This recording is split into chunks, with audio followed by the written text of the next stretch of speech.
رب اشرح لي صدري ويسر لي أمري واحلل عقدة من لساني يفقهوا قولي. الحمد لله الذي كما هو أهله، والصلاة والسلام والتحية والإكرام على خير الأنام وعلى أهل بيته الطيبين الطاهرين الذين أذهب الله عنهم الرجس وطهرهم تطهيرا.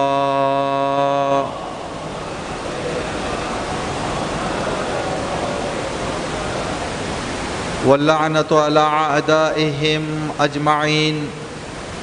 اللهم لعن أول ظالم ظلم حق محمد وآل محمد وآخر تابع له على ذلك.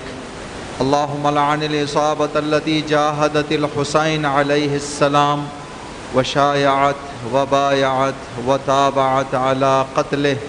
اللهم لعنهم جميعا. أما بعد، قال سبحانه وتعالى في كتابه الكريم: بسم الله الرحمن الرحيم.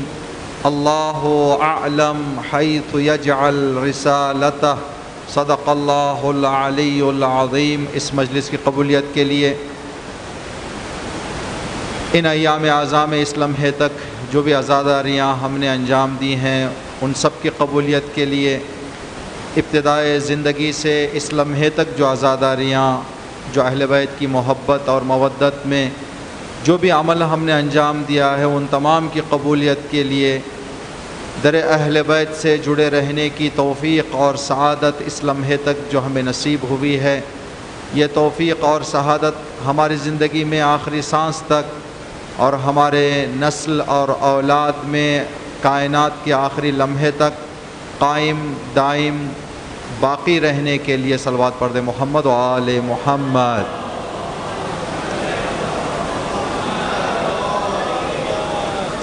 جہاں کہیں پر بھی اہل بیت کے چاہنے والے زندگی کر رہے ہیں، سب کی جان مال عزت آبرو کی حفاظت، تمام مشکلات کی دوری، تمام پریشانیوں کے ازالے کے لیے کائنات کی تمام مشکلات کا حل، واحد کامل آخری اللہ کی حجت کا ظہور، امام کی سلامتی اور امام کے جلد ظہور کے لیے صلوات پڑھ دیں محمد و آل محمد.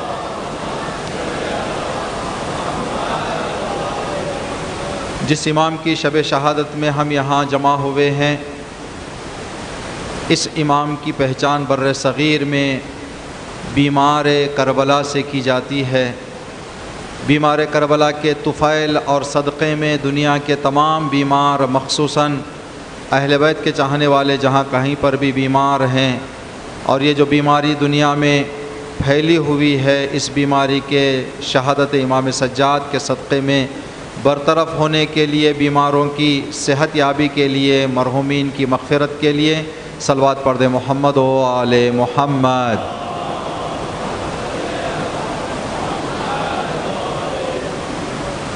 یہ مجلس اعزا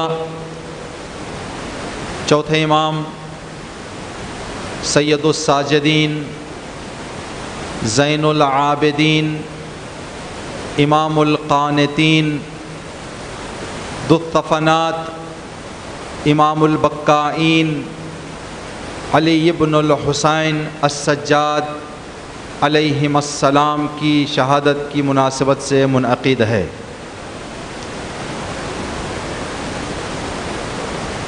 چوتھے امام، چھٹے معصوم، شاہد کربلا، ناشر کربلا، جو القاب ہم نے آپ کی خدمت میں پڑھے، امام کے متعدد القاب میں سے یہ 5 لقب، ایک سید الساجدین انشاءاللہ آپ حضرات کے ذہنوں میں یہ معانی ہیں، سنتے رہتے ہیں. سید الساجدین کا معنی سجدہ کرنے والوں کا سردار. دوسرا لقب ہے امام کا زین العابدین، عبادت کرنے والوں کی زینت۔ تیسرا ہے امام القانتین، تہجد گزاروں کا امام۔ چوتھا ہے ذو الطفنات، گٹھوں والا۔ پانچواں ہے امام البکائین، کربلا پر آنسو بہانے والوں کا امام۔ پانچوں القاب میں امام کو سرداری سے یاد کیا گیا ہے۔ عبادت گزاروں کا سردار، سجدہ گزاروں کا سردار، تہجد گزاروں کا سردار، عزاداروں کا سردار۔ اگر یہ 5 القاب پر ہم توجہ کریں، 4 لقب کا تعلق عبادت سے ہے، 1 لقب کا تعلق امام کا عزاداری سے ہے۔ سید الساجدین عبادت سے تعلق ہے، زین العابدین عبادت سے تعلق ہے، امام القانتین عبادت سے تعلق ہے، ذو الطفنات عبادت سے تعلق ہے، 1 لقب عزا سے تعلق رکھتا ہے، امام البکائین رونے والوں کا سردار۔ تو یہ امام کے القاب اس بات کی طرف اشارہ فرما رہے ہیں کہ اگر کوئی سجادی نگاہ سے واقعہ کربلا کو دیکھے، جتنا بڑا عبادت گزار ہوگا اتنا بڑا عزادار بھی ہوگا، اور جتنا بڑا عزادار ہوگا اتنا بڑا عبادت گزار بھی ہوگا۔ عزیزان گرامی، ہمارے یہاں دنیا میں جب ہم زندگی کرتے ہیں تو کچھ ایسی چیزیں ہیں جن کو ایک کو تصور کیا جائے تو خود بخود دوسرا ہمارے ذہن میں آ جاتا ہے، وہ آنا چاہیے چاہے ہم اس پر توجہ رکھیں یا توجہ نہ رکھیں۔ اگر کوئی کہے کہ سورج نکل گیا اور یہ خیال نہ کرے کہ اجالا آیا یا نہیں آیا تو یہ بیکار خیال ہے، اس لیے کہ سورج نکل جائے اور اجالا نہ آئے، روشنی نہ آئے، یہ ہو ہی نہیں سکتا۔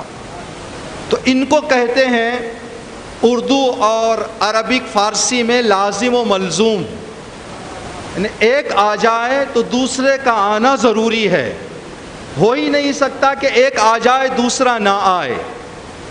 جہاں ایک آئے گا وہاں پر دوسرا آنا ہی ہے۔ جب ہم اپنے ذہن میں نمک کا تصور کرتے ہیں تو کھارا پن آنا ہی ہے، چاہے آدمی مانے یا نہ مانے، چاہے آدمی کی توجہ رہے یا نہ رہے۔ جب ہم اپنے ذہنوں میں پھول کا تصور کرتے ہیں تو مہک آنا ہی ہے، چاہے ہم اس کی طرف توجہ رکھیں یا نہ رکھیں، چاہے ہم خیال کریں یا نہ کریں۔ تو امام سجاد علیہ السلام کے القاب بتا رہے ہیں کہ عبادت اور عزا لازم ملزوم ہے۔ جہاں عبادت آتی ہے وہاں پر عزا آنا ہی ہے، جہاں پر عزا آنا ہے وہاں پر عبادت ہونی ہی ہے۔ اس نظام کو اللہ نے ایک قانون میں بھی رکھا۔ ہمارے اسلامی کیلنڈر کا پہلا مہینہ ہے محرم، آخری مہینہ ہے ذی الحجہ۔ پہلے مہینے کا جب ہم تصور کرتے ہیں تو کیا نام ہمارے ذہن میں آتا ہے؟ محرم یعنی کس کا مہینہ؟ حسین کا مہینہ۔ ذی الحجہ کس کا مہینہ؟ ذی الحجہ کا بڑا عمل جو انجام پایا جاتا ہے وہ ہے حج۔ تو ذی الحجہ ہے اللہ کا مہینہ، محرم ہے حسین کا مہینہ۔ یہ سال جو ہے ریپیٹ ہوتا رہتا ہے۔ ابھی یہ محرم آیا ہے 1443 ہجری کا، سفر ربیع الاول یہ جاتے جاتے پھر ذی الحجہ پر ختم ہو جائے گا، پھر 1444 ہجری کا محرم کا چاند نظر آئے گا۔ تو ایک سرکل ہے جو سرکل گھومتا رہتا ہے، چلتا رہتا ہے۔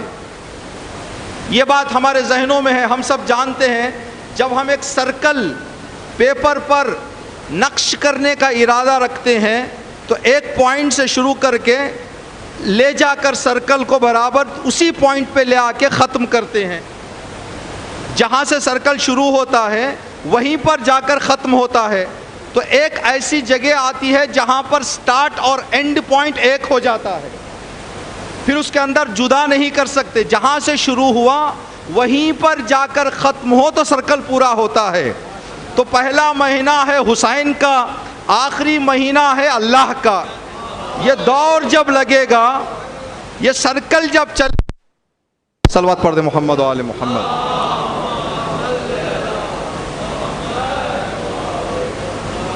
حسین سے شروع ہو کر خدا پر جا کے ختم ہوگا، ایک جگہ پر حسین اور خدا ایک ہو جائیں گے۔ تو حسین اور خدا لازم ملزوم ہے، جہاں حسین وہاں خدا، جہاں خدا وہاں۔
صلی علی محمد و آل محمد وعجل فرج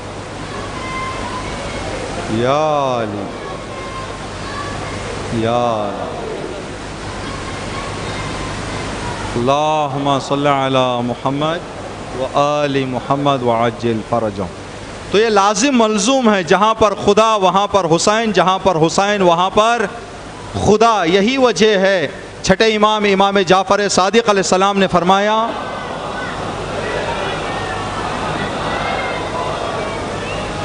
من حج دہرہ ولم یزر حسینا فکان یضیع من حقوق اللہ و حقوق رسولہ۔ جو انسان اپنی زندگی کے ہر سال حج کرے، سال میں ایک حج کرے جب تک اس کی حیات باقی ہو، ساری زندگی حج کرنے کے بعد کربلا کی زیارت کیے بغیر چلا جائے تو خدا اور اللہ کے رسول کے حق کو اس نے ادا نہیں کیا۔ پوری زندگی حج کرے لیکن زیارت کربلا کو نہ جائے تو اس نے اللہ کے حقوں میں سے ایک حق اور رسول کے حقوق میں سے ایک حق کو اس نے ادا نہیں کیا۔ اس بات کو ایک دوسری نگاہ سے بھی ہم دیکھیں گے۔ رسول جب مکے میں تشریف لائے اسلام پہنچانے کے لیے، مکے کا ماحول تھا بت پرستی، لوگ بتوں کی پوجا کرتے تھے۔ اب لوگوں کو بتوں کی پوجا سے ہٹا کر خدا کی عبادت تک لانا تھا۔ تو رسول نے ایک کام شروع کیا، جب تک مکہ میں رہے 13 سال رسول کی زبان پر ایک جملہ تھا، قولوا لا الہ الا اللہ تفلحوا۔ اے اہل مکہ، لا الہ الا اللہ کہو کامیاب ہو جاؤ، لا الہ الا اللہ کہو کامیاب ہو جاؤ۔ اب یہی رسول جب مکہ چھوڑ کر مدینہ گئے، اب قولوا لا الہ الا اللہ رسول نے چھوڑ دیا مکہ جانے کے بعد۔ اب مکہ میں رسول نے کیا کرنا شروع کیا، کاندھوں پر حسین کو بٹھاتے تھے اور فرماتے تھے یا اہل یثرب ھذا الحسین فاعرفوہ، اے یثرب والو یہ حسین ہے، حسین کو پہچانو۔ یا رسول اللہ آپ کا کام ہے، آپ کی ذمہ داری ہے، آپ کا وظیفہ ہے لوگوں کو توحید کی دعوت دینا۔ آپ مکے میں توحید کی دعوت دے رہے تھے، مدینہ میں آ کر آپ نے حسین کی پہچان کروانا شروع کر دی، ھذا حسین فاعرفوہ۔ تو رسول فرمائیں گے حسین کی ولادت تک توحید، حسین کی ولادت کے بعد حسینیت۔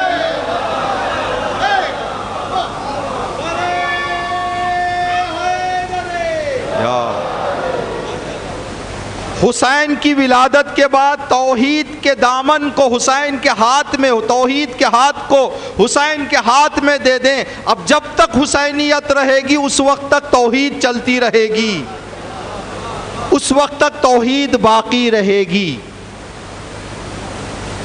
چوتھے امام جب کربلا سے مدینہ واپس گئے، چوتھے امام کی شہادت کی مجلس ہے، جب کربلا سے مدینہ واپس گئے، امام کی زندگی پر ہم دو طرح سے نگاہ کر سکتے ہیں۔ امام کی پوری ہسٹری کو، امام کی پوری تاریخ کو دو حصوں میں ہم بانٹ کر دیکھ سکتے ہیں۔ ایک حصہ ولادت سے امامت تک، دوسرا حصہ امامت سے شہادت تک۔ امام نے ولادت سے امامت تک کیا کیا اور امامت سے شہادت تک کیا کیا۔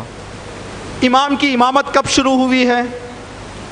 10 محرم، عصر عاشور، امام حسین کا سر نو کے نیزہ پر بلند ہوا، چوتھے امام کی امامت شروع ہو گئی۔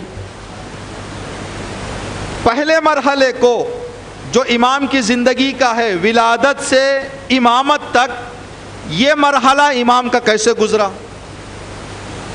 کیا اس مرحلے میں امام کا کوئی خطبہ ہے؟ نہیں ہے۔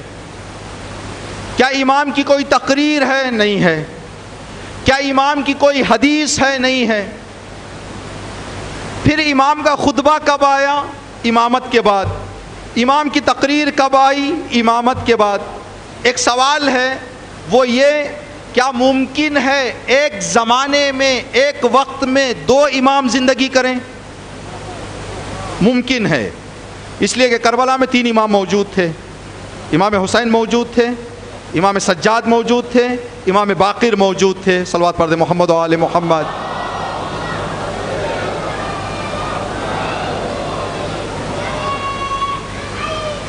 یا اللہم صلی علی محمد و آل محمد۔ ایک وقت میں 3 امام زندگی کرنا یہ ممکن ہے۔ یہاں پر بھی ہوا، مباہلہ میں بھی ہوا۔ مباہلہ میں 3 امام تشریف لائے تھے، امام امیر المومنین، امام حسن، امام حسین۔ وہاں 3 امام تھے۔ ایک وقت میں 3 امام زندگی کریں ممکن ہے۔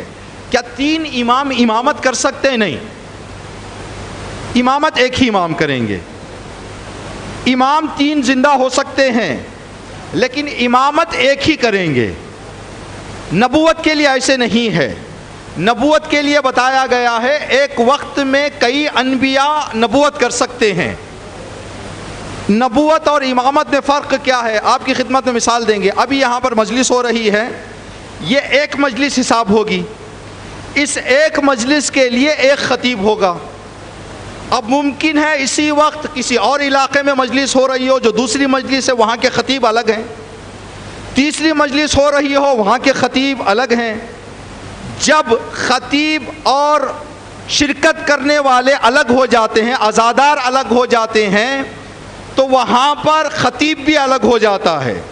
اگر یہی مجمع فرض کریں، لیتے جائیں اس کو 5 کلومیٹر کا مجمع بنا دیں، 10 کلومیٹر کا مجمع بنا دیں، 50 کلومیٹر کا مجمع بنا دیں، اگر مجمع ایک ہے تو خطیب ایک ہوگا۔ انتظام کیا جائے گا ان کے لیے کہ یہ مجلس ان تک پہنچے، چاہے سکرینز کے ذریعے، چاہے جس وسیلے سے بھی ہو، بات ان تک پہنچائی جائے گی، لیکن خطیب ایک ہوں گے۔ تو جب امام امامت کر رہے ہیں تو امام کسی علاقے کا امام نہیں ہے کہ 2 امام کی ضرورت پڑ جائے، پوری کائنات کا امام ہوتا ہے۔ جب پوری کائنات کا امام موجود ہے تو پھر دوسرے امامت کی ضرورت نہیں ہے۔ تو چوتھے امام زندہ تھے۔ چوتھے امام مولا امام حسین، امام حسن کے زمانے میں امام نے اس دور میں کیا کیا؟ اس دور میں صرف امام کی ذمہ داری اور امام کا کام یہ تھا کہ اپنے امام وقت کی اطاعت کرے، اپنے امام وقت کی امامت کے سائے میں زندگی کریں، جبکہ وہ بھی امام تھے۔ ایک بہت بڑا مسئلہ ہے یہ ہماری زندگیوں کے لیے۔ ہم یہ نہ دیکھیں کہ کون کر رہا ہے، یہ دیکھیں کہ مقصد پورا ہو رہا ہے یا نہیں۔ مقصد پورا ہو رہا ہو، چاہے میں کروں، چاہے آپ کریں، چاہے وہ کریں، فرق نہیں ہے۔ جب ہم شخصوں پر اتر جاتے ہیں تو مقصد کو پامال کر دیتے ہیں۔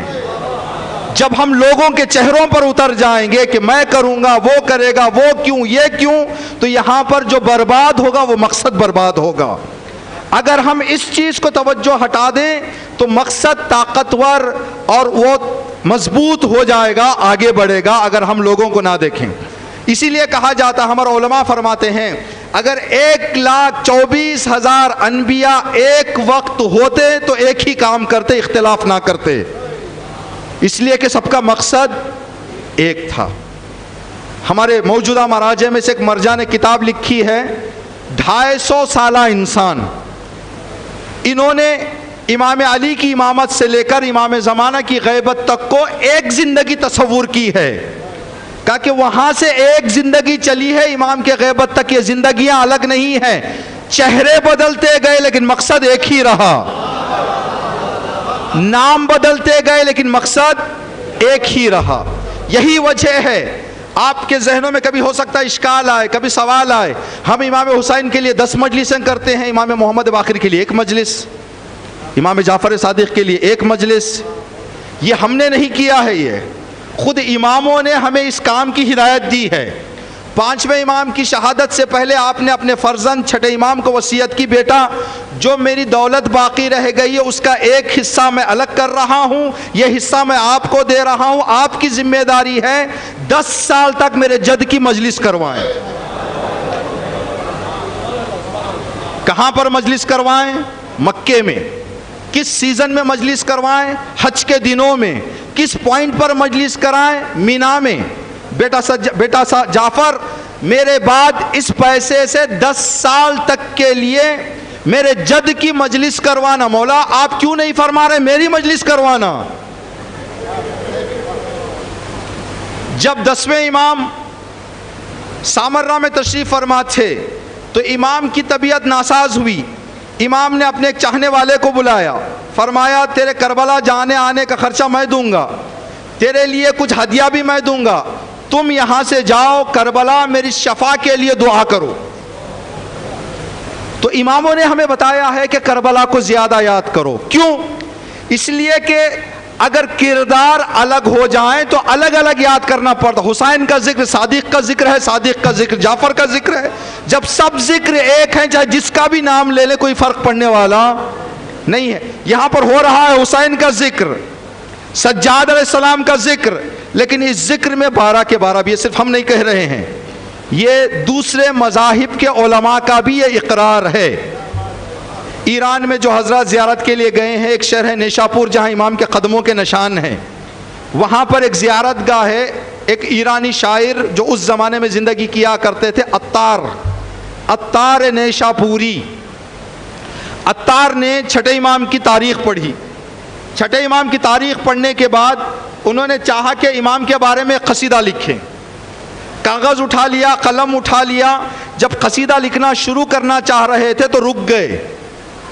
جب ان سے پوچھا گیا کہ جناب آپ کیوں رک گئے، کہا کہ میں نے تھوڑا سا اپنی فکر کو کام میں لانے کے بعد سوچا اگر میں یہ قصیدہ لکھ دوں گا تو مجھے ٹیگ لگ جائے گا کہ یہ شیعہ ہو گیا ہے۔ تو ان سے پوچھا، کہا گیا کہ آپ تو صرف ایک ان کے اماموں میں سے ایک امام کا قصیدہ لکھ رہے ہیں تو آپ کو کس طرح سے ٹیگ لگ جائے گا؟ تو انہوں نے کہا کہ یہاں پر قصیدہ جعفر صادق کا میں لکھ رہا ہوں، وہاں سب کے سب صادق ہیں، وہاں سب کے سب ایک ہیں، تو لوگ کہیں گے مجھے کہ یہ شیعہ ہو گیا ہے، یہ مذہب امامی اس نے اختیار کر لیا ہے۔ تو پہلا حصہ جو امام کا گزرا ہے وہ ہے امام اپنے زمانے کے امام کی اطاعت، اور ذکر حسین اس اطاعت کا ایک راستہ ہے، ایک طریقہ ہے۔ ایک روایت ہم نے پڑھی جو آپ نے بھی سنی ہے بہت مرتبہ، پیغمبر اسلام نے فرمایا اِنَّ لِلْحُسَيْن فی بواطن المؤمنین محبتاً مکنونہ، حسین کے حوالے سے مومنین کے دلوں کے اندر، مومنین کے دلوں کے اندر ایک ان بیلڈ محبت ہے۔ ہم نے جو لفظ استعمال کیا غور کریں اس پہ۔ مکنون اس چیز کو کہتے ہیں جو بناوٹ میں آ جائے، بناوٹ میں جو چیز آ جاتی ہے اس کو کہتے ہیں مکنون۔ آج کل ہمارے ہاتھوں میں موبائل ہے، موبائل کے اندر 2 طریقے کے اپلیکیشنز ہوتے ہیں، کچھ ان بیلڈ اپلیکیشنز ہیں، کچھ انسٹال اپلیکیشنز ہیں۔ کیا فرق ہے دونوں میں؟ ان بیلڈ اپلیکیشنز کو چاہے آپ استعمال کریں یا نہ کریں ڈیلیٹ نہیں کر سکتے، ڈسیبل کر سکتے ہیں آپ کچھ دیر کے لیے اس کو، لیکن آپ اس کو انسٹال نہیں کر سکتے، آپ اس کو نکال نہیں سکتے، ریموو نہیں کر سکتے۔ جو انسٹال اپلیکیشنز ہوتے ہیں آپ اس کو ان انسٹال بھی کر سکتے ہیں۔ رسول فرما رہے ہیں حسین کی محبت اگر ایمان آ جائے تو ان بیلڈ ہے، جس کو جدا نہیں کر سکتے۔ ہو سکتا ہے کوئی انسان کچھ دیر غافل رہ کر اس محبت کو ڈسیبل کر لے۔ یہی بات ہے کہ شعراء نے جو کہا ہے انسان کو بیدار تو ہو لینے دو، ہر قوم پکارے گی۔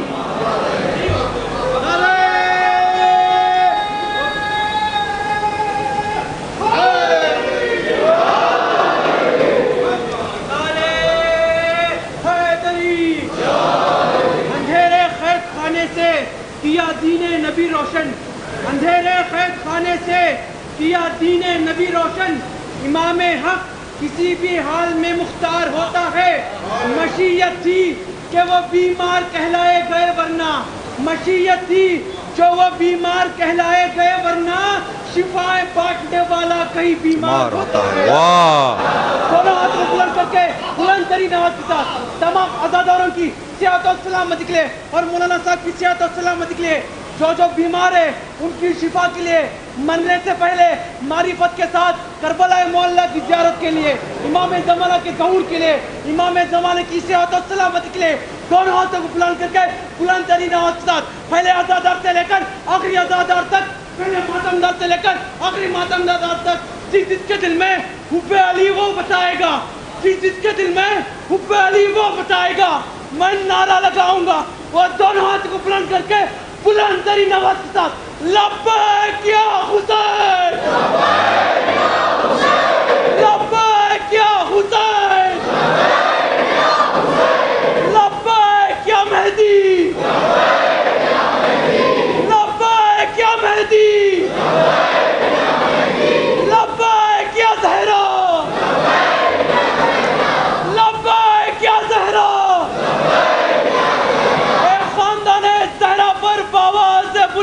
نعرہ صلوات۔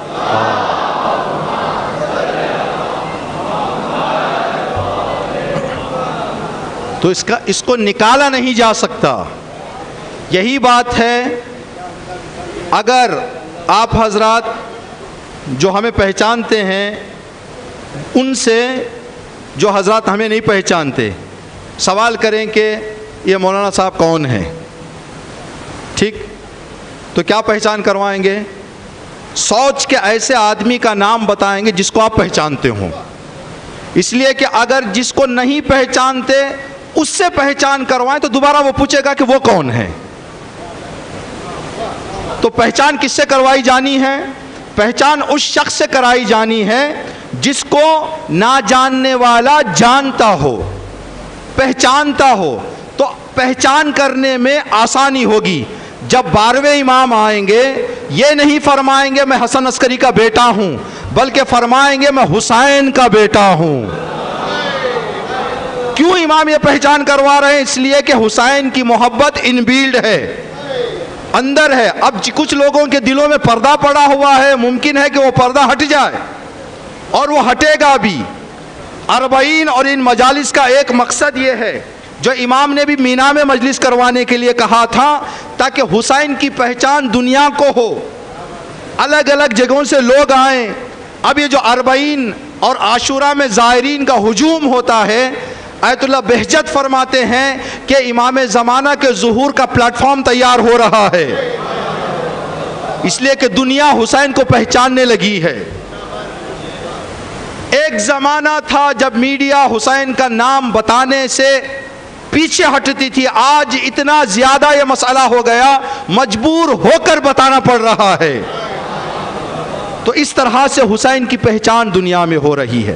تو یہ ایک مرحلہ امام نے جو اپنی زندگی میں کیا، ولادت سے امامت تک اپنے آپ کو امام وقت کا مطیع امام نے رکھا۔ طاقت تھی، صلاحیت تھی، لیکن یہ نہیں دیکھتے تھے کہ کون کر رہا ہے، بلکہ یہ دیکھتے تھے کہ مقصد خدا کا پورا ہو رہا ہے، چاہے میں رہوں، چاہے میرے بابا امام رہیں، چاہے میں، کوئی فرق نہیں پڑتا۔ اگر اس بات کو ہم رکھ لیں تو آج ہمارے دین، مذہب، مکتب کا نام بہت ہی آگے چلا جائے گا۔ ایک مسیح اسکالر کا جملہ ہے، وہ کہتے ہیں کہ حضرت مسیح کی پرسنالٹی کو ہم نے دنیا کے سامنے بتا بتا کر آدھی دنیا کو مسیح بنا لیا۔ پھر وہ کہتا ہے کاش ہمارے پاس حسین ہوتے۔ اگر حسین کی پرسنالٹی ہوتی تو اس پرسنالٹی کو بتا بتا کر پوری دنیا کو ہم کنورٹ کر لیتے۔ یہ طاقت اس نام میں ہے۔ مولانا آپ نہ کہیں نہیں، آپ کو ثبوت چاہیے۔ 15 سال میں 50 لاکھ حسینی نائجیریا میں بتا رہے ہیں۔ اگر اس نام کو ویسے پہنچایا جائے جیسے پہنچانا ہے تو اس کا اثر یہ ہوگا کہ لمحوں میں اس کی تاثیر پہنچ جائے گی، اس لیے کہ دلوں میں اندر ہے، صرف پردے ہٹانا ہے، یاد دلانا ہے۔ یاد دلایا جائے تو مقصد پورا ہو جائے گا۔ ایک واقعہ مختصر سا سن لیں آپ۔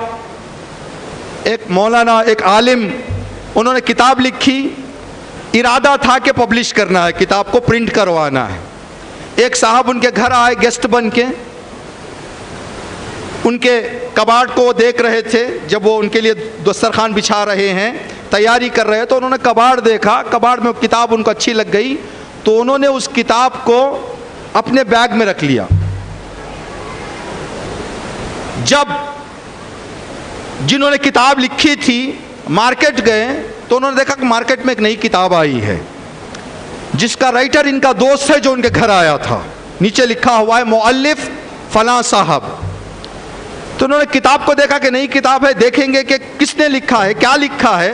جب کھول کر دیکھا تو ان کے ذہن یہ تو ایسا لگ رہا ہے کہ یہ میری ریسرچ ہے، کوئی میرے برابر کی کس نے فکر کر لی۔ جب انہوں نے صفحے پلٹے تو پتا چل گیا کہ نہیں، وہ انہی کی لکھی ہوئی کتاب ہے۔ گھر آئے، انہوں نے کباڑ کھول کے دیکھا تو کتاب نہیں تھی۔ اب لوگ آئے آگ ڈالنے کے لیے، جناب آپ کی کتاب کو اس نے اپنے نام سے لکھا دیا، پرنٹ کروا دیا، آپ اس پر کیس چلائیں، آپ اس پر جائیں، لوگوں کو بتائیں۔ تو انہوں نے کہا الحمدللہ 8 دن بعد ہونے والا کام چاہے جس کے نام سے بھی ہو 8 دن پہلے ہو گیا۔ میرا مقصد تھا پیغام حسین دنیا کو پہنچے، چاہے نام میرا ہو چاہے اس کا ہو، فرق کیا کرے گا۔ جب آدمی مقصد کو دیکھتا ہے تو یہ رویہ رکھتا ہے، جب ہم مقصد سے پیچھے ہٹتے ہیں تو ناموں پہ آ جائیں گے، کس نے لکھا، کون آیا ہے، کون کر رہا ہے۔ جب ان چیزوں پر آ جائیں تو مقصد سے دور ہو جائیں گے۔ ان چیزوں کو چھوڑ دیں تو مقصد بہت تیزی سے آگے جائے گا، جس کا ثبوت نائجیریا کا انقلاب ہے۔ یہ پہلا کام جو امام نے کیا۔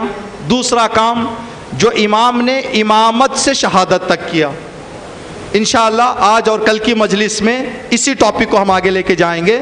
امام نے امامت سے شہادت تک کیا کام انجام دیا۔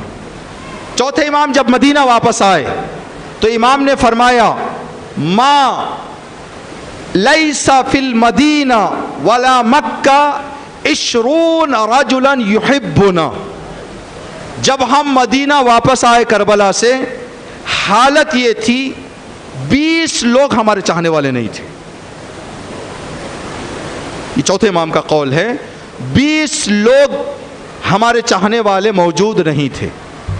امام نے یہ بتایا اور اپنا کام شروع کیا، یہ بتانے کے لیے کہ دیکھو اب کربلا کو ہم لے کر اس 20 سے لا تعداد بنانا ہے۔ اب اس کے لیے کام کیا کرنا ہے؟ امام نے یہ کام کربلا سے شروع کیا۔ امام کی امامت کربلا سے شروع ہوئی۔ چند واقعوں کی طرف آپ کی توجہات کو لے جانا ہے۔ پہلا واقعہ جو اس حوالے سے ہے، جیسے ہی امام سجاد اپنی امامت کو سنبھال کر کربلا سے نکلے، کوفے سے شام، راستے میں جو امام نے کام انجام دیے، سب سے پہلا جملہ اور سب سے پہلی گفتگو جو امام نے کی شام کے دروازے پر، شام کے دروازے پر کیا کیا امام نے؟ جیسے ہی امام دربار شام کے دروازے پر پہنچے تو ایک بوڑھا وہاں پر انتظار کر رہا تھا اس قافلے کا۔ جیسے ہی اس قافلے پر اس کی نگاہ پڑی، قافلے کا سالار امام سجاد تھے، تو امام سجاد سے مخاطب ہو کر فرمایا اللہ کا شکر ہے نعوذ باللہ جس نے آپ کی یہ حالت کر دی۔ اللہ کا شکر ہے کہ جس اللہ نے آپ لوگوں کے ساتھ ایسا برتاؤ کیا۔ اگر آپ لوگ زندہ رہتے تو اسلام میں اختلاف آ جاتا، اسلام برباد ہو جاتا۔ یہ جملے اس نے اپنے زبان سے جاری کیے۔ کون کر رہا ہے؟ شام میں زندگی کرنے والا ایک بوڑھا۔ دیکھیں جوانوں کو بدلنا آسان ہے، بوڑھوں کو بدلنا مشکل ہے۔ ضعیفوں کے ذہن کو، ان کے عقیدوں کو، اس لیے کہ انہوں نے ایک زمانے تک اپنا کام کر لیا ہے تو اس سے بدلنا مشکل ہے۔ چھٹے امام امام جعفر صادق علیہ السلام کے زمانے میں امام نے اپنے ایک شاگرد کو ایک علاقے میں روانہ کیا، جاؤ وہاں پر ہمارا پیغام پہنچاؤ۔ جب وہ وہاں پر گیا 15-20 دن کے بعد وہ واپس مدینہ آیا، امام کی نگاہ اس شاگرد پر پڑی تو امام نے فرمایا کہ رپورٹ کیا ہے، اثر کتنا ہوا وہاں پر تمہارے درس و تدریس کا، تمہارے سبق کا، تمہارے تبلیغ کا اثر کتنا ہوا؟ اس نے کہا مولا 20 دن میں نے خون پسینہ کر دیا، لوگ ماننے کو تیار نہیں، میں تھک کر آ گیا ہوں، میں چاہتا ہوں نہ جاؤں۔ امام نے فرمایا مجھے یہ تو بتاؤ کہ تم نے شروع کس طرح سے کیا کام، تم نے کیسے کام کیا؟ تو اس نے کہا مولا جب میں گیا تو دیکھا تعداد زیادہ ہے، اب ایک ایک کو میں سکھانا چاہوں تو ٹائم زیادہ لگ جائے گا۔ میں نے دیکھا کہ کچھ ضعیف حضرات ہیں، یہ سوچ کر کہ یہ کسی گھر کا دادا ہے، کسی گھر کا نانا ہے، دادا پر میں کام کروں گا تو وہ بچوں پر کام کرے گا، وہ بچے نواسوں پر کام کریں گے، پوتوں پر کام کریں گے، جلد مجھے نتیجہ مل جائے گا، یہ سوچ کر میں نے ان پر کام کیا لیکن کچھ اثر نہیں ہوا، میں تھک کے آ گیا ہوں۔ امام نے فرمایا تیری غلطی یہیں پر ہوئی ہے۔ تو یہاں پر جو آیا تھا ضعیف، جو 40 50 70 سال جس نے اموی تبلیغ سنی ہے، جس کے ذہن میں صبح سے شام تک بغض اہل بیت ڈالا گیا ہے، 70 سال اموی دسترخوان پر حرام معنوی غذا کھانے والا، امام سجاد کو دیکھ کر یہ نہ کہے تو پھر کیا کہے گا؟ امام نے اس سے خطاب کر کے فرمایا آپ قرآن پڑھتے ہیں؟ میں مسلمان ہوں، کیوں قرآن نہیں پڑھتا؟ یہ آیت آپ نے سنی ہے؟ کہ کون سی آیت؟ قل لا اسألکم علیہ اجرا الا المودۃ فی القربہ۔ کہ جی میں نے پڑھا ہے، معنی جانتے ہیں؟ کہ معنی نہیں معلوم، پڑھا ہے قرآن میں ہے لیکن معنی نہیں معلوم۔ کہا تمہاری مشکل یہیں پر ہے، کہ معنی بتائیں۔ کہ رسول نے یہاں پر جو فرمایا مودت قربہ، وہ قربہ ہم ہیں۔ اس نے کہا آپ کا ہاتھ آگے بڑھائیں، امام نے ہاتھ آگے بڑھایا، ہاتھ پر ہاتھ رکھ کر کلمہ پڑھا، کچھ نہیں کہا، کلمہ پڑھا۔ کلمہ پڑھنے کے بعد یزید کی طرف رخ کر کے فرمایا بے حیا کیا تجھے شرم نہیں آتی؟ ہمیں کیا کہہ کر تو نے بہکایا؟ اولاد رسول کو قربا پر یہ ستم ڈھا کر تو ہمیں کہتا ہے خارجی آ رہے ہیں، باغی آ رہے ہیں، نعوذ باللہ۔ عزیزان گرامی توجہ کریں، کتنے سال اس کو بہکانے کی تبلیغ کی گئی؟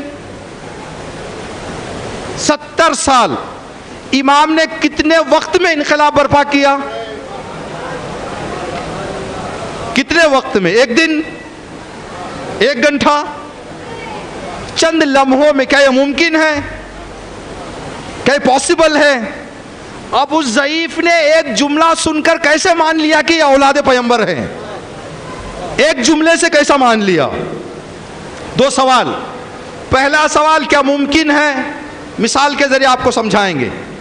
سمجھے ایک دم گرمی کے دنوں میں ماہ رمضان آ گیا، روزہ رکھا ہم نے، 3-4 بجے ایسی فکر کر رہے ہیں افطار کے وقت اس شدت کی پیاس کو دور کرنے کے لیے پتہ نہیں کتنے لیٹر ہم پانی پی لیں گے۔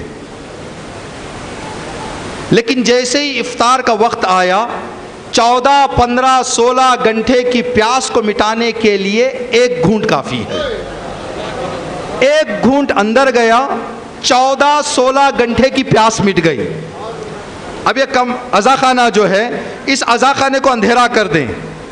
عزاخانہ اگر 50 سال اندھیرا رکھیں ہم تو کیا اس کو روشن کرنے کے لیے 50 سال کی ضرورت ہے؟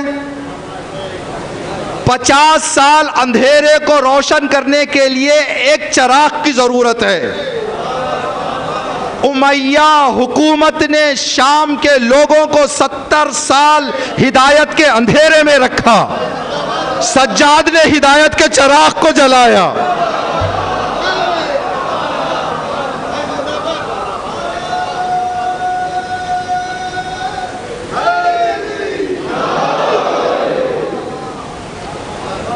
صلوات پڑھ دے محمد و آل محمد.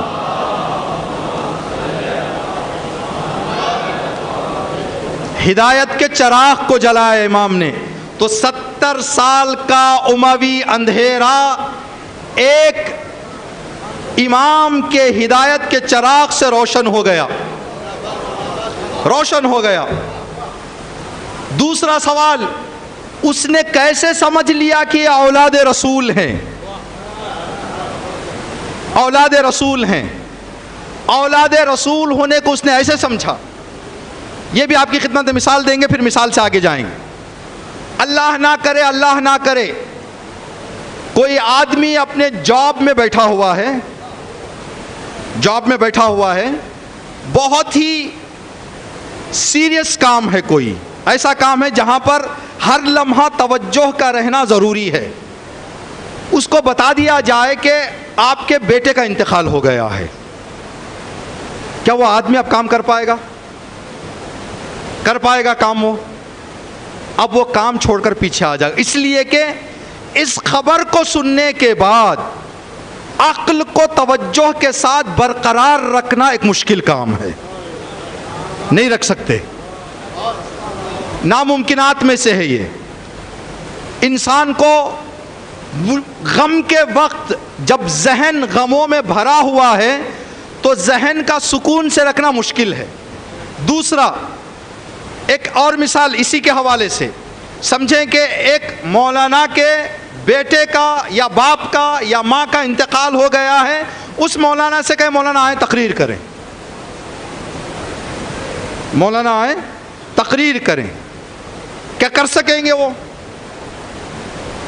مشکل ہے. وہ مطالب, وہ باتیں آپ تک پہنچائیں جو ایک نظم و ضبط کے ساتھ ہو سکتا ہے کچھ باتیں بتا کے چلے جائیں, لیکن ذہن کو برقرار رکھ کر.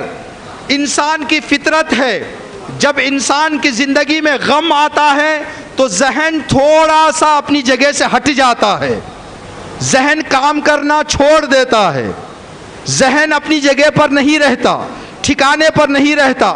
نہ اس سے دو صحیح جملے بتائے جا سکتے ہیں, نہ کوئی ایک مضبوط کام اس سے کیا جا سکتا ہے. امام سجاد نے ایک غم نہیں دیکھا تھا, دو غم نہیں دیکھے تھے. کربلا کے سارے غم, کوفے کے سارے مصائب, شام کے راستے کے سارے مصیبتیں جو قیامت کی انتہا ہو گئی تھی مصیبتوں کی, ایسے وقت میں یہ آرام کا جملہ بتا رہا تھا, یہ یہاں کا آدمی نہیں کہیں اور کا ہے. اگر عام آدمی ہوتا تو اس کا ذہن کام نہیں کرنا چاہیے تھا.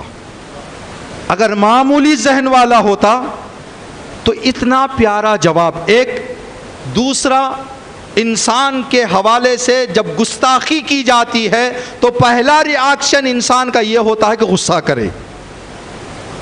ویسے ماحول میں امام کا سکون سے جواب دینا اس بات کی نشانی ہے کہ یہ جذبات سے نہیں بلکہ ایمان اور خدا کی عطا سے کام کر رہے ہیں. تو یہ دو باتوں سے وہ سمجھ گیا کہ یہ معمولی انسان نہیں ہے, یہ رسول کی اولاد ہے, مان گیا. اس کے بعد قافلہ اندر گیا دربار شام میں. دربار شام میں جانے کے بعد امام آرام سے بیٹھے ہوئے تھے. ایک خطیب آیا، خطیب آ کر یزید کی تعریف کرنا شروع کیا۔ جب یزید کی تعریف اس نے شروع کر دی، شروع میں کچھ کہنا شروع کیا اس نے، تو ایک ایسا مقام آیا جہاں پر دین پر خطرہ لاحق ہو گیا۔ تو روایت کے جملے ہیں فصاح علی ابن الحسین، جو امام پورے راستے میں خاموش آئے تھے، امام نے چلانا شروع کر دیا اور اس سے کہا اے ظالم، تو خدا کی ناراضگی کو یزید کی ناراضگی کے مقابل میں بدلنا چاہ رہا ہے؟ کس کو خوش کر کے کس کو ناراض کر رہا ہے تو؟ جب امام نے یہ جواب دیا تو اس دربار میں بیٹھا ہوا روم کا سفیر، اس نے کہا یزید، ایسے حالات میں اتنا پیارا جواب دینے والا یہ کون ہے؟ کہا کہ تجھے کیا مطلب، تو آیا ہے مہمان بن کے، پروگرام اٹینڈ کر چلا جا، یہ کون ہے کیا ہے تجھے پوچھنے کا حق نہیں ہے۔ تو اس نے کہا کہ یہ ممکن نہیں، میں سفیر بن کے آیا ہوں ایک ملک کا، میں جاؤں گا، میرے ملک کے لوگ پوچھیں گے وہاں گئے تھے کیا خبر ہے ہمیں بتاؤ، تو میں کیا بتاؤں، میں خاموش یہاں سے نہیں جا سکتا، مجھے بتاؤ یہ ہے کون؟ مجبور ہو کر اس نے بتایا یہ حسین کا بیٹا علی ہے۔ کہ حسین کون؟ کہ علی کا بیٹا حسین ہے، رسول کا نواسا حسین۔ تو اس نے تلوار اٹھا لی۔ کہ یزید، حضرت عیسیٰ، حضرت موسیٰ اور ان کی اولاد جو دور سے ہیں، چھٹی ساتویں نسل جب ہمارے شہروں میں راستہ چلتی ہے تو ان کے پیروں کی خاک کو ہم سورما بناتے ہیں، تو رسول کی اولاد کے ساتھ یہ کام کر رہا ہے، تو کتنا بڑا سنگ دل ہے۔ جیسے ہی اس نے کہا، ایک نگاہ امام کی طرف ڈالی، امام نے نگاہوں میں نگاہیں ملائی، کہا مولا میں کلمہ پڑھنا چاہ رہا ہوں۔ کہا تو نگاہوں سے تو نے کلمہ پڑھ لیا؟ یزید نے کہا اس کا سر قلم کر دو، اس کا سر قلم کر دو۔ تو اس کے سر کو قلم کر دیا گیا۔ تو امام نے فرمایا یہ ایسا شہید ہے جو نگاہوں سے کلمہ پڑھ کے شہید ہوا۔ یہ امام سجاد امامت سے شہادت تک کا سلسلہ۔ اب اس کام کو امام نے متعدد جگہوں پر انجام دیا۔ حالات جو تھے 20 سے زیادہ امام کے چاہنے والے نہیں، ایسے حالات میں امام کو کربلا پہنچانا، کربلا کی حفاظت کرنا، پیغام پہنچانا امام۔ یہ جو ایام ہیں، جن ایام میں ہم یہاں پر زندگی کر رہے ہیں، 24 محرم الحرام سن 61 میں ہم جائیں گے تو یہ قافلہ 1-2 دن میں شام پہنچنے والا ہے۔ 27 محرم کو قافلہ شام کے سرحد پہ پہنچا، 3 دن تک قافلے کو شام کے باہر روکا گیا۔ ایک سفر کو یہ قافلہ شام میں داخل کیا گیا۔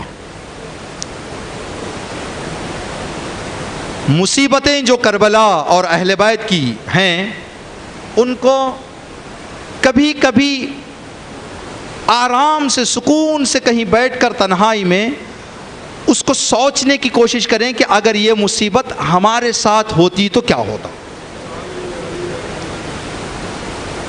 یہ مصیبت اگر ہمارے ساتھ ہوتی تو کیا ہوتا۔ آپ فرض کریں یہاں سے زیارتوں کے لیے جائیں، آپ کربلا کے لیے جائیں، آپ کے ساتھ آپ کے چھوٹے چھوٹے بچے ہوں، آرام سے سفر، فلائٹ میں سفر، گاڑی میں سفر، اے سی میں سفر، سب ایسا سفر کر کے بھی آپ کربلا پہنچیں گے تو جیسے آپ پہنچیں گے چاہیں گے کہ میں تھوڑا آرام کروں، میں تھک گیا ہوں۔ جبکہ راستے میں نہ کوئی غم کی خبر آپ کو ملی، نہ کوئی مصیبت کی خبر آپ کو ملی۔ 3-4 بچوں کو لے کر سنبھالتے سنبھالتے جانا ایک بہت مشکل کام ہے۔ اگر کسی گھر کے مصیبتوں میں کوئی گھر گھرا ہوا ہو اور اس گھر کا ایک جوان اس قافلے کو سنبھال کر لے جانا چاہے تو کتنی مصیبتیں اس نے اٹھائی ہوں گی، کتنا سخت رہا ہوگا۔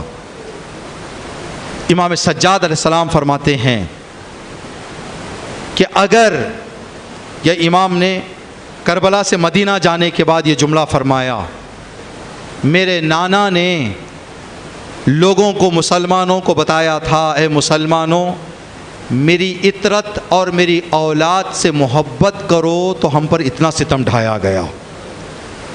اگر میرے نانا کہتے میری امت پر ظلم کرو، میری اطرت پر ظلم ڈھاؤ نعوذ باللہ، تو اس سے بڑھ کر نہیں ہو سکتا تھا۔ جب میرے نانا نے محبت کے لیے کہا تو اتنا انہوں نے ہم پر ظلم ڈھائے کہ اب کوئی گنجائش نہیں رہی۔ اللہ اکبر۔ امام سجاد علیہ السلام کی مصیبتیں کہاں سے شروع ہوتی ہیں؟ امام سجاد علیہ السلام جو کربلا سے نکلنا چاہ رہے ہیں قافلہ 11 محرم کو، امام کی جو حالت تھی، اسلام کے قوانین میں، اسلام کے احکام میں کچھ قانون ہیں۔ اگر کوئی آدمی بیمار ہو جائے تو کیا وہ سو کر نماز پڑھ سکتا ہے؟ نہیں۔ آدمی بیمار ہو جائے، اگر طاقت کھڑے ہونے کی نہیں ہے تو بیٹھ کر پڑھے۔ اگر اتنا زیادہ بیمار ہو جائے کہ بیٹھ کر نہیں پڑھ سکتا تو لیٹ کر پڑھے۔ اگر اس سے زیادہ بیماری بڑھ جائے کہ لیٹ کر بھی نہیں پڑھ سکتا تو اشاروں میں پڑھے۔ جیسے جیسے بیماری کی شدت بڑھتی جائے گی ویسے ویسے اسلام کا قانون بدلتا جائے گا۔ انسان بیماری میں کس وقت جہاد چھوڑ سکتا ہے؟ اتنا بیمار ہو جائے کہ اس کی بدن میں اٹھنے کی طاقت نہ رہے تو اس سے جہاد ساقط ہو جاتا ہے۔ امام سجاد علیہ السلام عاشور کے دن آپ نے جہاد نہیں کیا۔ کیوں جہاد نہیں کیا؟ اس لیے کہ آپ کے بدن میں بیمار تھے، آپ بیمار تھے۔ کتنا بیمار تھے؟ اتنا امام بیمار تھے کہ امام کے بدن میں اٹھنے کی طاقت نہ رہی۔ جس امام کے بدن میں اٹھنے کی طاقت نہ ہو اس امام کی گردن میں طوق اور ہاتھوں میں ہتھکڑیاں باندھی جائیں تو امام نے اس ظلم کو کیسے برداشت کیا ہوگا؟ جناب زینب نے اس ظلم کو کیسے دیکھا ہوگا؟ اللہ اکبر۔ قافلہ تیار ہو گیا۔ جب قافلہ نکلنے والا تھا تو جناب زینب اور امام سجاد کو عمر سعد نے حکم دیا کہ اس جگہ سے گزارا جائے جہاں پر امام حسین کا جنازہ ہے۔ قافلے کو لے جایا گیا۔ امام سجاد کی نگاہ جنازوں پر تھی، جناب زینب کی نگاہ سجاد پر تھی۔ امام نے اپنے بابا کے جنازے پر نگاہ ڈالی، جناب زینب نے امام سجاد کے چہرے پر نگاہ کر کے فرمایا، بیٹا ایسے لگتا ہے جیسے تمہاری روح نکل جائے گی۔ سجاد تو نے کیا سوچ لیا؟ سجاد تو نے کیا دیکھ لیا؟ تو امام سجاد نے ایک ہی جملہ فرمایا، پھوپھی اماں، باپ کا جنازہ، جوان بیٹا زندہ، بے غسل و کفن۔ یہ درد امام کو اتنا تڑپایا، اتنا تڑپایا، آخری وقت تک جب امام کسی میت کے کفن کو دیکھتے تو ہاتھوں کو اٹھا کر کہتے، بابا مجھے معاف کرنا، میں کربلا میں زندہ تھا لیکن میں آپ کو کفن نہ دے پایا۔ مدینے میں ایک مسافر آیا، عربی میں مسافر کو غریب کہا جاتا ہے۔ مدینے کی گلیوں میں گھومتا ہوا لوگوں سے مدد مانگنے لگا، یا اہل یثرب، اے یثرب کے رہنے والوں، اے مدینے کے رہنے والوں، میری مدد کرو۔ انا الغریب، انا الغریب، انا الغریب، میں مسافر ہوں، میں غریب ہوں، میں غریب ہوں، میری مدد کرو۔ جیسے یہ لفظ امام نے سنا، امام نے دروازہ کھولا، فرمایا میرے قریب آ جا۔ جب وہ مسافر قریب آیا، کہا دوبارہ فرما تو نے کیا کہا؟ مولا میری مدد کرے، میں غریب ہوں۔ امام نے فرمایا تو غریب ہے؟ کہا ہاں میں غریب ہوں۔ کس حوالے سے تو کہہ رہا ہے غریب ہے؟ کہا میرے پاس کمائی نہیں ہے، چھوٹے چھوٹے بچے گھر میں ہیں، 3 وقت کے ان کی روٹی کا انتظام نہیں ہو پاتا ہے۔ امام نے فرمایا مجھے یہ بتا، اگر تیرا انتقال یہاں پر ہو جائے تو کیا تیرے جنازے کو دفن کیا جائے گا یا نہیں کیا جائے گا؟ کہا مولا میں غریب ہوں لیکن اتنا بھی غریب نہ ہوں کہ مسلمانوں کی بستی ہو اور میرے جنازے کو بے غسل و کفن چھوڑ دیا جائے۔ امام نے فرمایا پھر آج کے بعد اپنے آپ کو غریب نہ کہنا، اگر دنیا میں کوئی غریب ہے تو میرا بابا غریب ہے، صرف میرا بابا غریب ہے جس کو بے غسل و کفن کربلا کے میدان میں چھوڑا گیا۔ اللہ اکبر۔ یہ قافلہ نکل گیا، کوفہ پہنچا، 3 دن کوفہ میں رہا، 2 دن 3 دن۔ اب یہ بات جو امام زمین کربلا کو امام نے خریدی تھی اور ہبہ کیا تھا قبیلہ بنی اسد کو، تو امام نے فرمایا تھا اے قبیلہ بنی اسد، اگر ہمارے جنازے خاک کربلا پر دیکھو تو ہمارے جنازوں کو دفن کر دینا۔ قبیلہ بنی اسد نے جب دیکھا کہ قافلہ چلا گیا ہے، دشت سناٹا ہو گیا ہے، تو مرد ڈر رہے تھے کہ کہیں ایسے نہ ہو کہ یزیدی فوج ہمیں دیکھ لے اور ہم پر ظلم ڈھائے۔ کربلا جانے سے اور دفن کرنے سے گھبرا رہے تھے۔ عورتوں نے کہا اے مردوں، اگر تمہارے اندر اتنی غیرت نہیں ہے، اتنی شجاعت نہیں ہے کہ جا کر دفن کر سکو تو ہمیں اجازت دے دو، ہم جائیں گے جنازوں کو دفن کر کے آئیں گے۔ جب خواتین نے یہ کہا تو بنی اسد کے مرد نکلے، جب پہنچے سروں کو جب جا کر دفن کرنا چاہ رہے تھے، بدن پر سر نہیں تھے، کیسے دفن کریں، کس نام سے دفن کریں، کس پہچان سے دفن کریں، حیران تھے کہ کیسے دفن کریں۔ اتنے میں کیا دیکھا، دور سے ایک گھوڑ سوار آ رہا ہے۔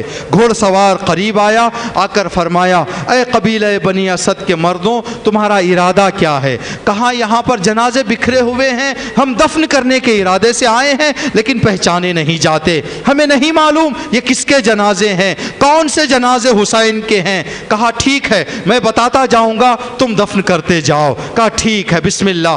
جب قبیلہ بنی اسد نے دفنانا شروع کیا، فرمایا یہ قاسم کا جنازہ ہے، اس کو گنج شہیدہ میں رکھ دو۔ یہ اون و محمد کا جنازہ ہے، اس کو یہاں پر دفن کر دو۔ ایک ایک کو دفن کرتے گئے، فرات کے کنارے پہنچے۔ کچھ دیر قبیلہ بنی اسد کے لوگوں نے دیکھا کہ جو شخص رہنمائی کر رہا ہے وہ نظر نہیں آتا۔ قریب پہنچے کہ اے شخص کیا ہو گیا؟ کہا یہ میرے چچا کا جنازہ ہے، یہ میرے عباس کا جنازہ ہے۔ قبیلہ بنی اسد نے فرمایا اس کو کہاں پر دفن کرے؟ کہا یہیں پر اس کو قبر بنائی جائے، اس لیے کہ وصیت کی تھی کہ میرے جنازے کو یہاں سے ہٹایا نہ جائے۔ قبر کھودی گئی، وہاں پر دفن کر دیا گیا۔ جب ایک اور قبر پر پہنچے، کہا یہاں پر قبر تیار کر دو۔ قبر کو تیار کیا گیا۔ امام خود اترنا چاہ رہے ہیں، کہا کیا بات ہے، آپ ہمیں حکم دے دیں ہم خود دفن کر دیں گے۔ کہا نہیں، امام کا جنازہ امام ہی دفن کر سکتا ہے۔ امام قبر میں اتر گئے۔ قبیلہ بنی اسد کے لوگوں نے دیکھا کہ قبر میں دیر ہو گئی ہے، باہر نہیں آتے۔ جب قریب پہنچ کر دیکھا، کیا دیکھتے ہیں کہ گردن پر اپنا سر رکھ کر امام فرما رہے ہیں بابا آداب دفن میں سے ایک یہ ہے کہ سر کو ہلایا جائے۔ بابا آپ کا بدن کربلا میں، آپ کا سر کوفہ و شام۔ جب دفن کر دیا گیا، قبیلہ بنی اسد نے دیکھا کہ جنازے دفن ہو گئے، ہم نے اپنا وعدہ پورا کر دیا۔ ابھی اسی فکر میں تھے کہ وہ گھوڑ سوار گھوڑے پر بیٹھ کر جانا چاہ رہا تھا۔ قبیلہ بنی اسد کے لوگ آئے، گھوڑے کے پیروں کو پکڑ لیا۔ اے جوان معاف کرنا، ہم نے تمہارا نام نہیں پوچھا، بتاؤ تو صحیح تم کون ہو؟ کہ اسی غریب باپ کا بیٹا سید سجاد، میں میرے بابا کو دفن کرنے کے لیے کربلا گیا ہوں، میرے بابا کو دفن۔ الا لعنت اللہ علی القوم الظالمین، سیعلم الذین ظلموا ای منقلب ینقلبون، ربنا تقبل منا انک انت السمیع العلیم۔ ماتم حسین۔